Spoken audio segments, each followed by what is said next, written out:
오늘 우리가 함께 읽었던 본문 15절 말씀은 이렇게 시작합니다. 성경 역사가 52일 만인 엘루럴 25일에 끝남에. 우리가 함께 읽었던 이 본문에는 소제목이 있습니다. 성벽 공사가 끝나다라는 말입니다.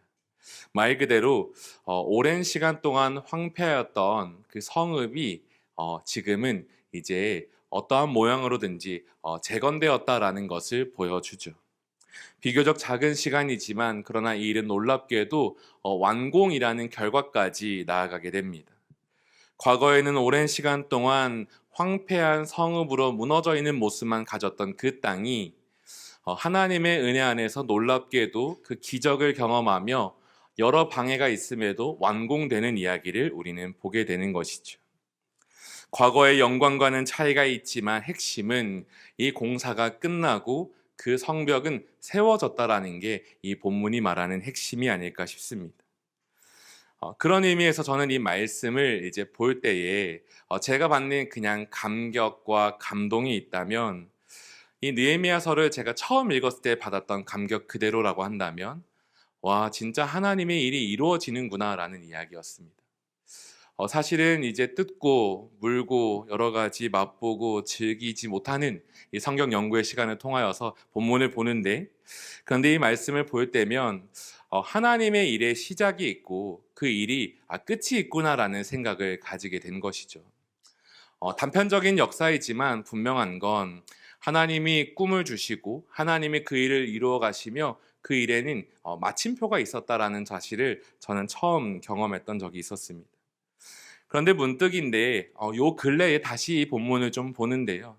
그런데 그런 시작과 끝만을 바라보던 저에게 유독 좀 한 단어가 눈에 보였습니다. 그것은 무엇이냐면 52일이라는 숫자입니다. 처음에는 별로 이게 의미는 없게 느껴졌습니다. 아니 오히려 비교적 짧은 시기 안에 하나님의 스토리가 감격적으로 이루어져 가는구나라고 말하며 저희의 마음을 설레게 하는 거였습니다. 어찌 보면 성벽 역사가 한 근 10년 만에 완공되었다라고 하면 그조차 감격은 있겠지만 이 느헤미야서의 짧은 이야기에서 그 10년의 역사를 다 기다릴 수는 없으니까요. 그냥 이 50일 동안 긴급히 이루어지는 그 시간을 보여주며 하나님의 일이 막힘없이 이루어졌구나 정도로 저는 이 52일이라는 단어를 좀 본 것 같습니다. 그런데 실제로 공사가 이루어지는 이야기를 그냥 그런 에피소드로만 지나치던 저에게 다시 이 본문을 보던 마음에서는 조금 다르게 보였는데요. 그것은 무엇이냐면 단순히 그런 스쳐 지나가는 시간의 의미만이 아니라 그게 하나의 무언가 보여주는 내용이 있지 않을까라는 생각이 문득 들었고 저는 그것이 과정이라는 단어로 좀 남았던 것 같습니다. 하나님의 일에는 시작이 있고 하나님의 일에는 반드시 마침표, 끝이 있는데 그런데 그 사이에 존재하는 이 과정을 저는 이 52일이라는 단어로 좀 묵상하게 된 것이죠. 저희도 살다 보면 아침, 점심, 저녁 어떨 때는 아침에 뭘 먹고 점심에 뭘 먹고 저녁에 뭘 먹었는지 또는 하루에 바쁜 일과를 보내며 저는 유독 많은 일과를 보내다 보면 집에 가서 항상 하는 레파토리가 있습니다. 잠깐 내 얘기를 들어볼래? 라고 말하며 오늘 아침부터 내가 뭘 했는지를 이렇게 열거하는 거죠. 그러면 저희 아내는 진지하게 들어주면서 알겠어 라고 하는데요. 여러 가지 우리의 일상을 표현하는 말들이 있을 텐데 문득 이 50일이라는 시간이 약간 이렇게 파노라마처럼 아침과 오후와 이 저녁으로 더 나아가는 이 밤과 새벽까지도 이 모든 24시간의 내용들이 좀 상상이 되기 시작했던 것 같습니다. 그래서 여기서 한번 질문인데요. 사랑하는 성도 여러분, 우리는 결과를 보는 것에 익숙합니까? 아니면 그 과정을 보는 것에 익숙합니까? 우리는 네, 예, 대답을 해주시는군요. 자, 한 번 더 뭐라고요? 네. 어, 제가 미처 그 대답을 그런데 캐치는 못했기 때문에 제 마음대로 한다면, 네. 결과를 더 볼 때가 많지 않을까. 사실은 그런데 저는 제 마음에 막 과정주의야라고 말하고 싶은데요. 그런데 사실은 일상을 살다 보면 결과에 매여 있을 때가 많죠.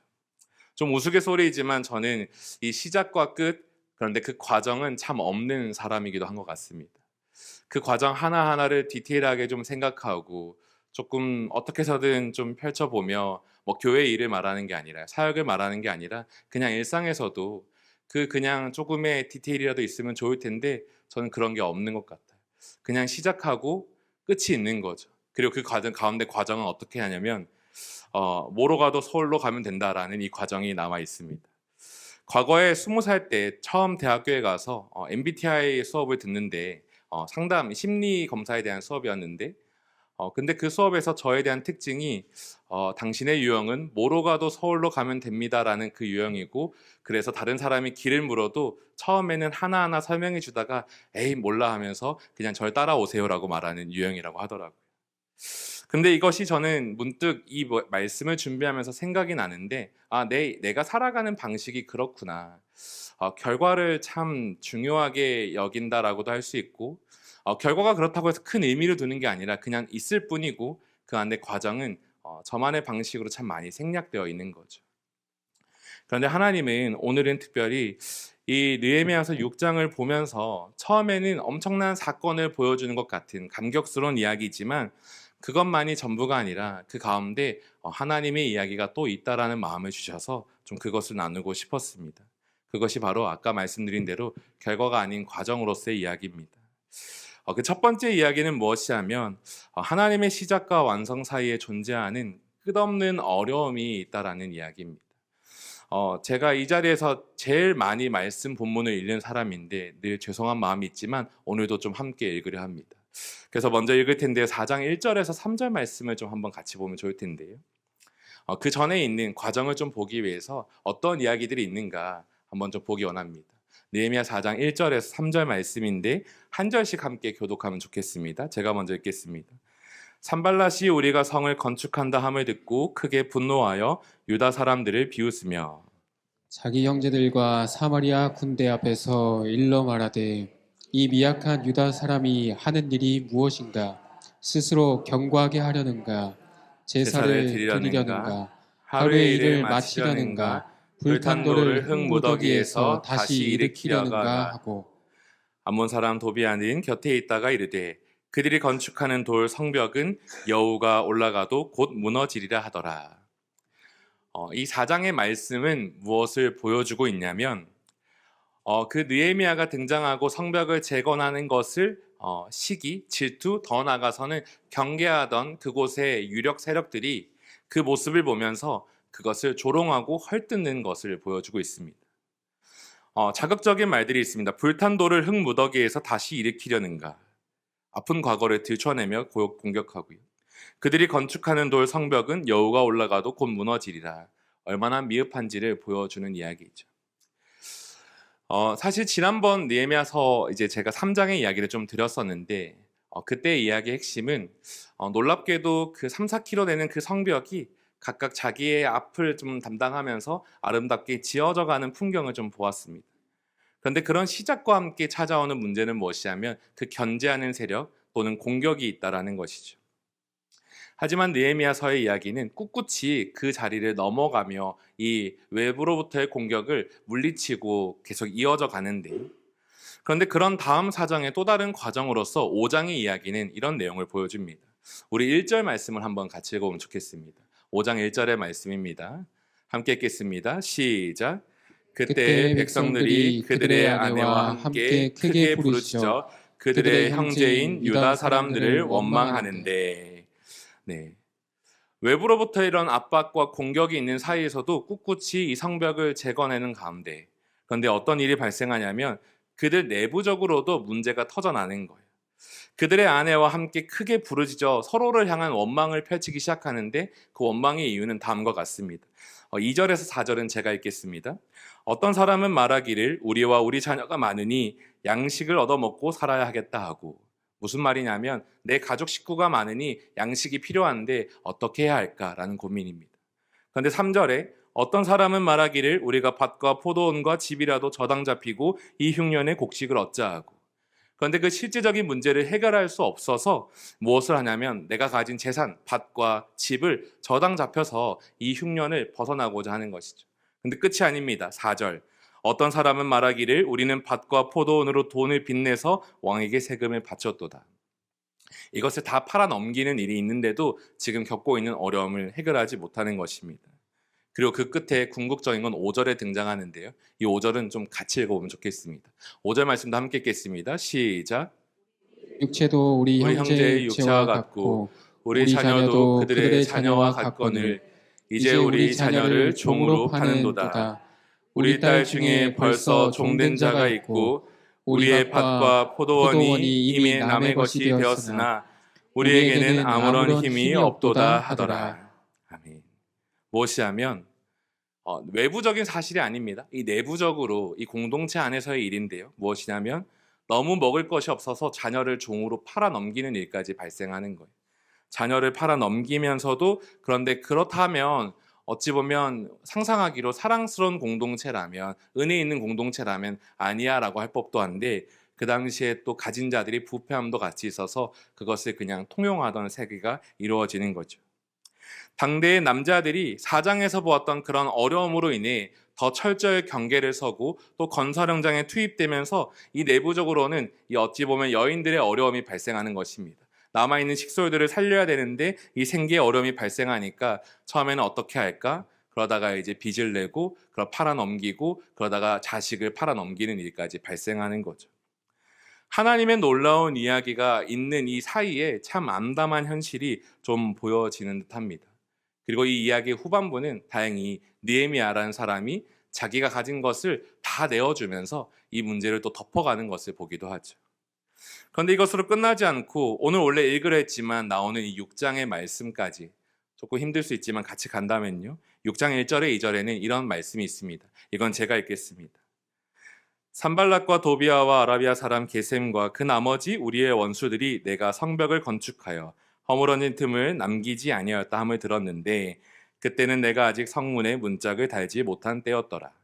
산발락과 게셈이 내게 사람을 보내어 이르기를 오라 우리가 오노평지 한촌에서 서로 만나자 하니 실상은 해하고자 함이었더라.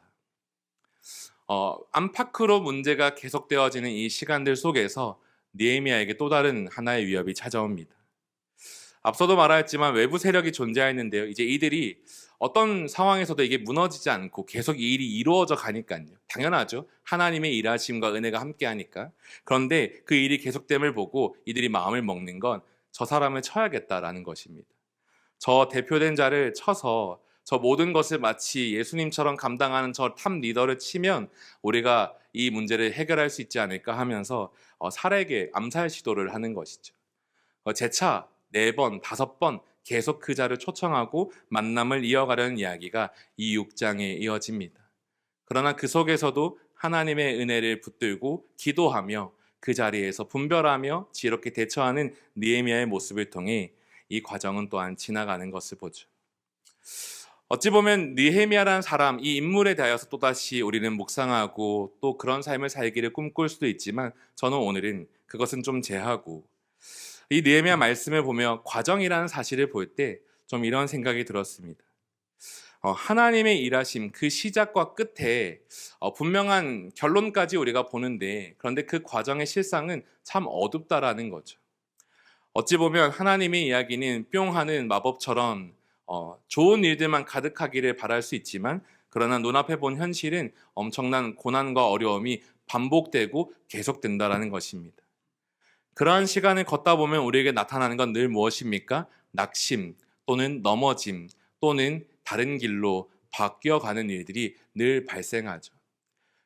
대표적인 게 이런 거 아닐까요? 우리가 주일에 예배를 드리며 은혜를 받아도 돌아가며 그 은혜를 잊고 살아가는 것. 또는 말씀으로 결단하며 의지적으로 내어도 내 가정에서 실패를 경험하며 포기하게 되는 것. 내가 올 초에 시작하면서 꿈꿔왔던 일이지만 이제는 바쁜 일상으로 지워져 가는 일들까지도. 내 마음에 아무런 선한 열심이 있어도 우리의 과정에 이런 일들이 가득하다면 얼마나 힘이 들까. 저는 하나님이 보여주신 이 과정을 다시 펼쳐보면서 좀 답답한 마음이 들었던 것 같습니다.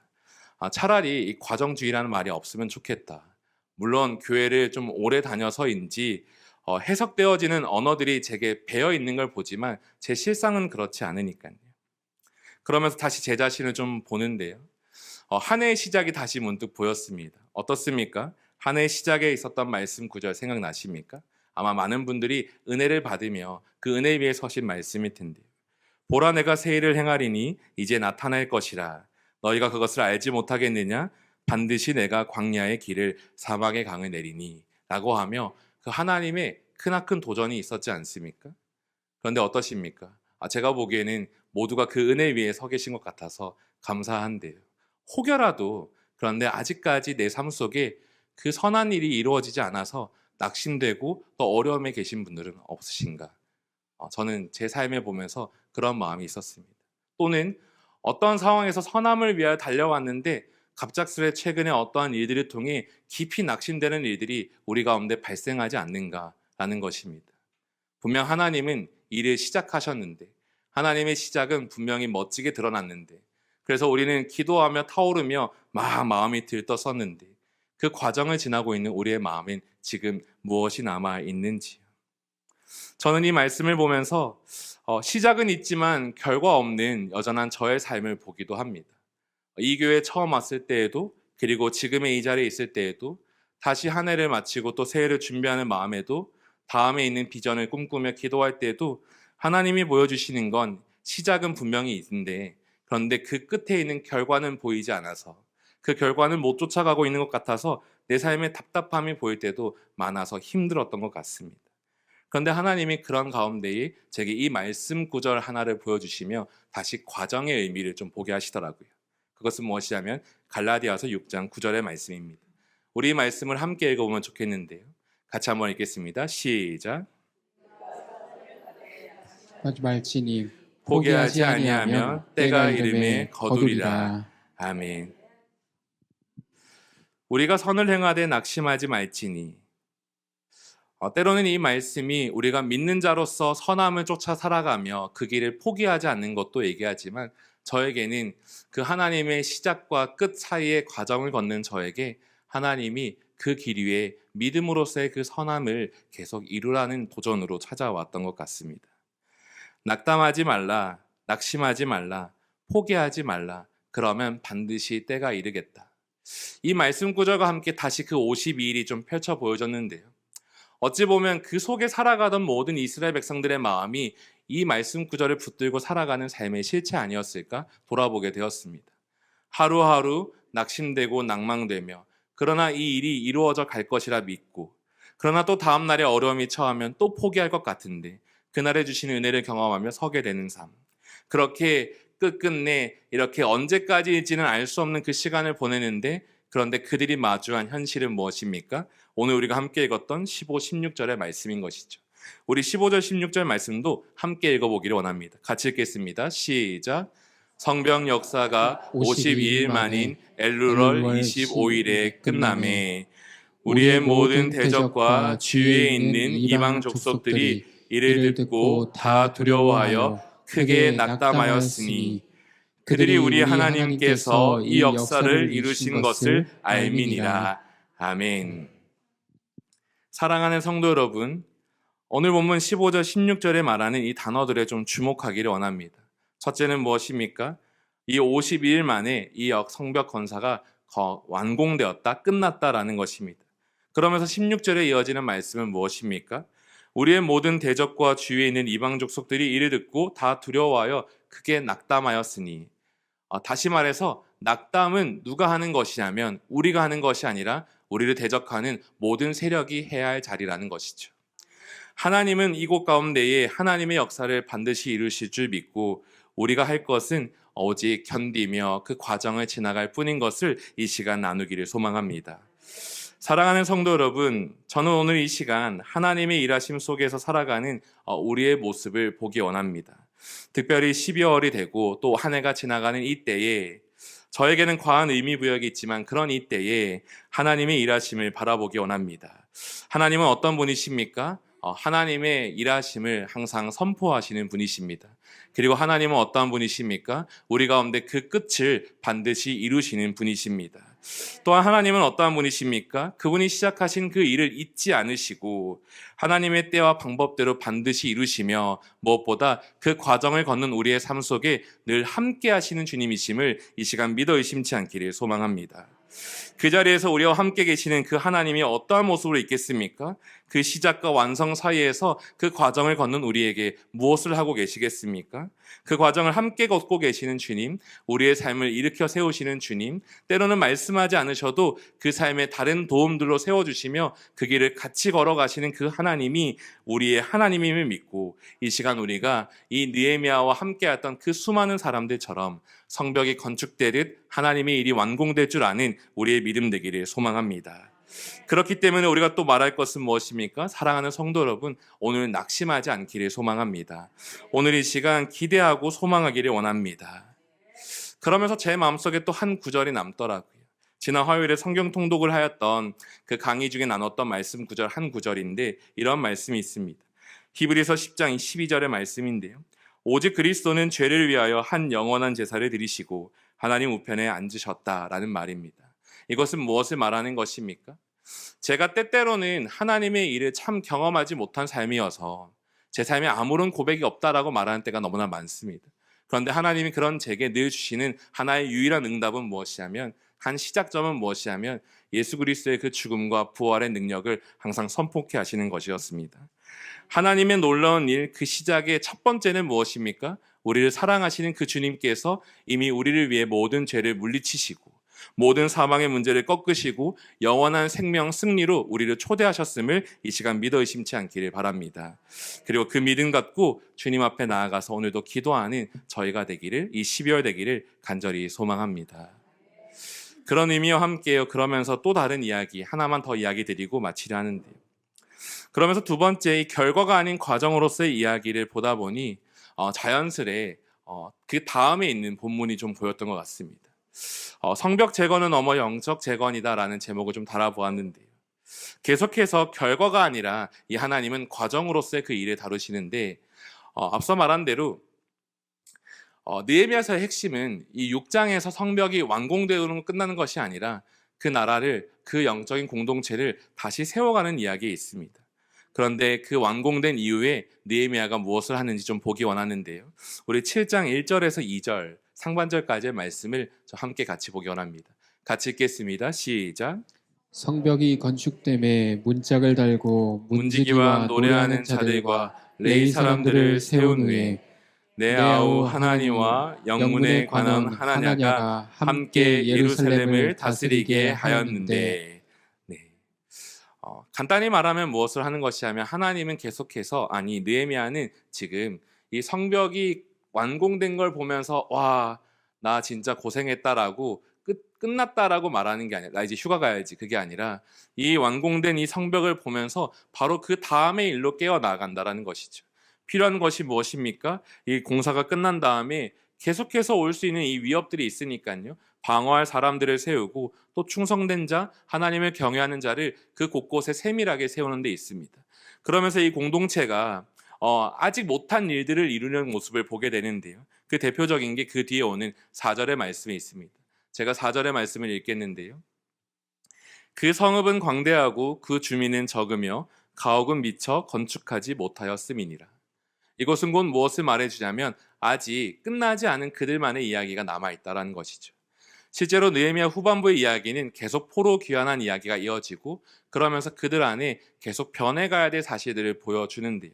그 사실을 알고 있는 한 사람 느헤미야는 이것이 끝이 아니구나라고 말하며 이것이 또 하나의 시작으로 고백하고 다음 일을 이루어가는 것을 보게 됩니다. 뿐만 아니라 그 다음에 있는 8장의 이야기, 참 지긋지긋하실 텐데요. 이 8장까지만 나눠보겠습니다. 우리 1절, 2절까지 한번 같이 읽어볼 텐데 함께 읽겠습니다. 시작.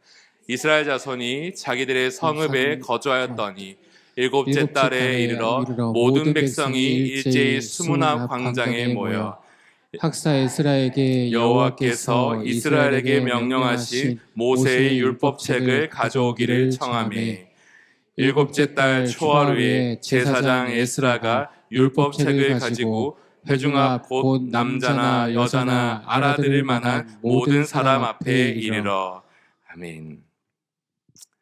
묵상하셨던 분들은 아실 만한 본문이겠지만 이 8장에서 저는 좀 눈에 들어왔던 또 다른 단어는 이 일곱째 달 그리고 일곱째 달 초하루라는 또 숫자였습니다.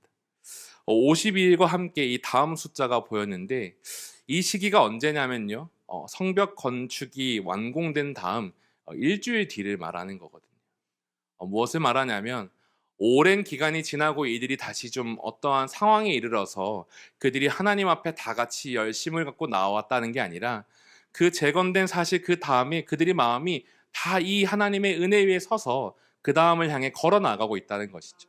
그러면서 무엇을 보냐면 그들 모두가 느헤미야 한 사람이 아닙니다. 그들 모두가 이 성벽이 둘러쳐진 것을 보고 하나님의 은혜를 경험하며 그들이 나아가야 될 자리가 우리가 이곳에서 끝나는 것이 아니라 하나님 앞에 더 나아가야겠다, 더 애써야겠다라는 그 다음 스텝을 밟고 있는 것을 저는 보게 됩니다. 최근에 또 화장실에서 보는 미생이라는 유튜브를 보는데 죄송합니다.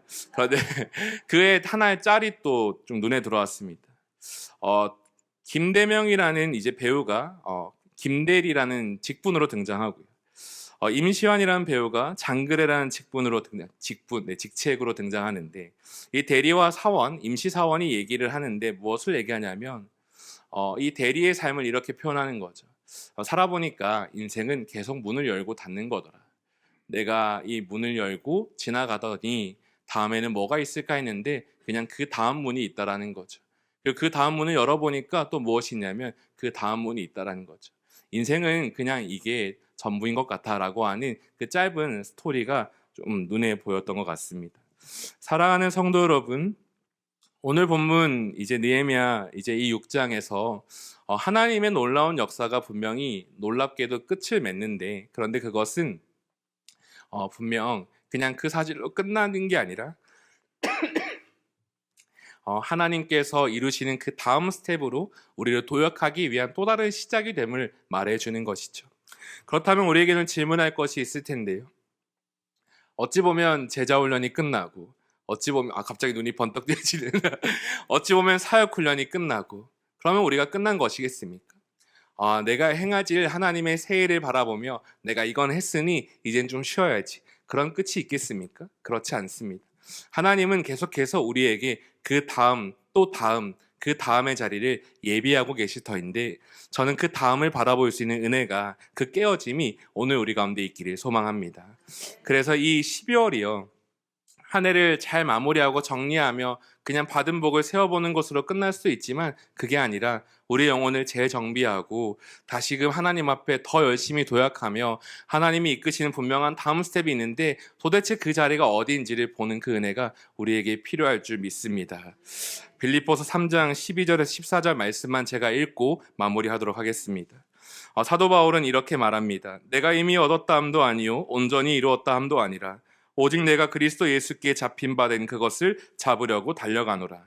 형제들아 나는 아직 내가 잡은 줄로 여기지 아니하고 오직 한 일 즉 뒤에 있는 것은 잊어버리고 앞에 있는 것을 잡으려고 표대를 향하여 그리스도 예수 안에서 하나님이 위에서 부르신 부름의 상을 받으려고 달려가노라. 저는 우리 수정빛교회에 계신 모든 성도분들이 이 수요일에 계신 모든 성도분들이 달려가는 삶이 되기를 소망합니다.